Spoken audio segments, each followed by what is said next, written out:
Charging IC के part 2 को देखेंगे, जो कि स्पेशल टॉपिक है, जो कि टेस्टिंग के पर्पज़ से हमने यहाँ पर बनाया हुआ है, ताकि सभी लोग जो कि मोबाइल फ़ोन रिपेयरिंग करते हैं, वो लोग मोबाइल फ़ोन जब रिपेयरिंग करते हैं तो उस समय उनको फॉल्ट ढूँढने में, ये चीज़ ढूँढने में कि किस पार्ट में दिक्कत है, बहुत दिक्कत आती है। तो उसी पार्ट का जो ये पार्ट 2 है उसको देखते हैं, जिसमें हम पढ़ रहे थे चार्जिंग आईसी। तो चार्जिंग आईसी में हमने एक टॉपिक लिया हुआ है BQ25601 पावर आईसी का, जो कि चार्जिंग आईसी है, और चार्जिंग आईसी का एक्सप्लेनेशन हम लोगों ने 3 वीडियो तक देख लिया था। तो आज उसी के पार्ट को आगे बढ़ाते हुए हम लोग आगे चलते हैं और देखते हैं। सबसे पहले हमने क्या देखा था कि हमारे पास एक चार्जिंग आईसी थी। नेक्स्ट टॉपिक में हम लोगों ने ये देख लिया था। सबसे पहले क्या होता है कि यहाँ पर हमारे पास सप्लाई इनपुट होती है। तो ये मेरे पास यहाँ पर कैपेसिटर होते हैं जो कि फिल्टर और स्टोर करते हैं, ठीक है। यहाँ पर कैपेसिटर फिल्टर स्टोर करते हैं। ये मेरा इनपुट सप्लाई है। इनपुट सप्लाई कैसी होती है? DC 5 वोल्ट, ठीक है। 5 वोल्ट की DC सप्लाई होती है, और ये V इनकी पे है। यहाँ पर इनके एक से ज़्यादा हो सकती है, ठीक है। नेक्स्ट टाइम हम लोगों ने देखा था कि यहाँ पर हमारे पास एक कैपेसिटर था जिसको हम लोग कह रहे थे कि PMID। तो यहाँ पर हमने क्या चीज़ सिखाया था वो पार्ट 1 में हमने बता दिया है। पार्ट 1 वाले वीडियो को आप लोग देखिए। उसके बाद हम लोगों ने यहाँ पर एक चर्चा कर ली थी एक पिन की कि हमारे पास यहाँ पर एक और कैपेसिटर होता है। ये कैपेसिटर का साइन है, तो कैपेसिटर का साइन है, और इस पिन का नाम है रीजन। ये रीजन एक प्रकार का LDO है। क्या है ये? LDO। ये 5 वोल्ट का LDO होता है। 5 वोल्ट DC सप्लाई यहाँ पर आएंगे। उसके बाद क्या होता है कि यहाँ से जो हमें एक आउटपुट मिलता था, जो कि कॉइल थी मेरी, इसको यहाँ पर हमारे पास डायोड होगा प्रोटेक्शन के लिए, यहाँ पर मेरे पास कैपेसिटर होगा एनर्जी को स्टोर करने के लिए, और इस सप्लाई को हम लोग VPH के नाम से जानना है, ठीक है। ये 3.7 to 4.2 वोल्टेज के रूप में आउट होती है।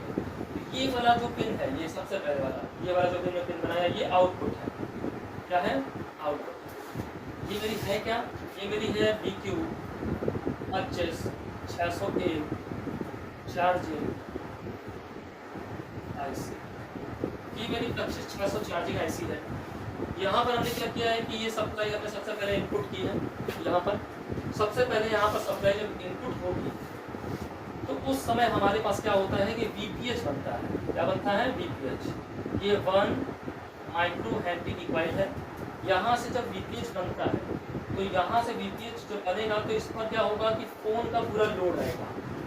नेक्स्ट टॉपिक वाले वीडियो में हम लोग एक्सप्लेन करेंगे कि VPH कितनी जगह पर जाता है, किन किन जगहों पर VPH जाता है।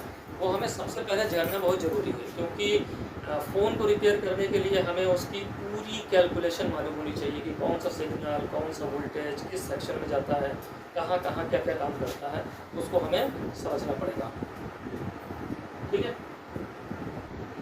तो देखते हैं, यहाँ से जब मेरा VPH बन जाता है 3.7 से लेकर 4.2 वोल्टेज, जो कि आगे के सेक्शन में जाता है, ठीक है, वो हम लोग उसका एक्सप्लेन बाद में करेंगे।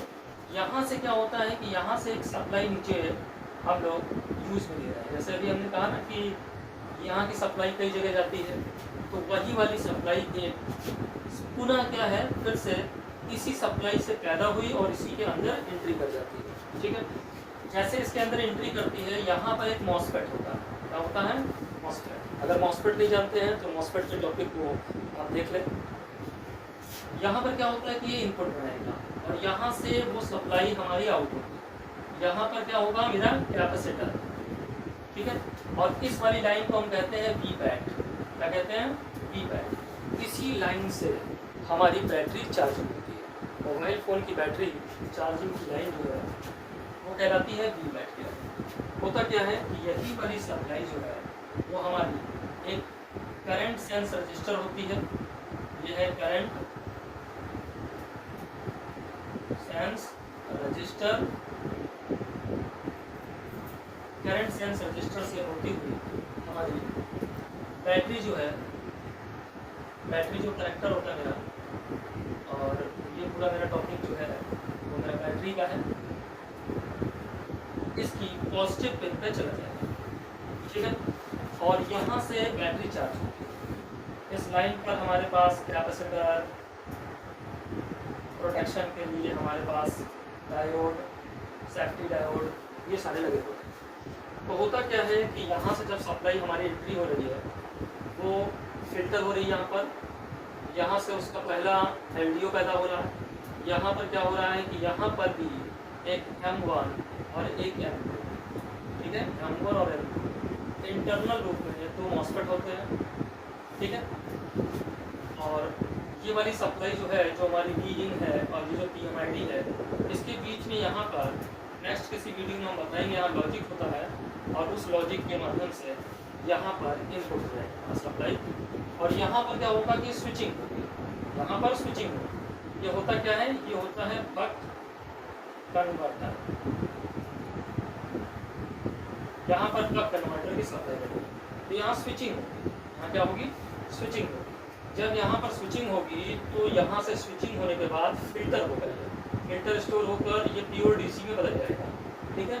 और वो अगेन हम क्या करेंगे, इनपुट ले लेते हैं, यहाँ पर इनपुट हो जाता है। ये सप्लाई हमने इनपुट इसलिए ली है क्योंकि हमें DC to DC के द्वारा इसको हमें हाई करंट में तब्दील करना है। यहाँ पर भी हमने करंट को बढ़ाया और अगेन एक बार करंट को बढ़ाकर हम क्या कर रहे हैं, बैटरी को चार्ज कर रहे हैं इस सेक्शन में। तो होता क्या है कि अगर आपका ये आउटपुट मिल रहा है, ठीक है, ये वाला आउटपुट आपको मिल रहा है, तो आपको ये भी देखना पड़ेगा कि ये वाला आउटपुट मिल रहा है कि नहीं मिल रहा है, ठीक है।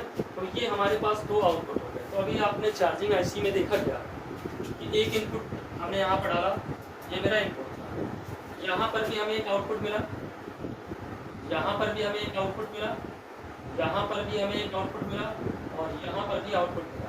तो इतने तो टेस्टिंग पॉइंट हो गए इस चार्जिंग IC को चेक करने के कि हमारे पास अगर हमने एक इनपुट दिया हुआ है तो उसके हमें इतने सारे आउटपुट रिजल्ट मिलने चाहिए। अगर इनमें से कोई भी एक रिजल्ट हमें नहीं मिल रहा है तो हमें क्लियर हो गया कि हमारी इस IC में कोई दिक्कत है, ठीक है। वीडियो वॉच करते रहें और सब्सक्राइब जरूर कर लें, क्योंकि इसमें बहुत सारे टेक्निकल वीडियो मोबाइल फ़ोन और लैपटॉप के मैं डालता रहूँगा और आप इसी तरीके से इससे कुछ ज्ञान प्राप्त करते रहें।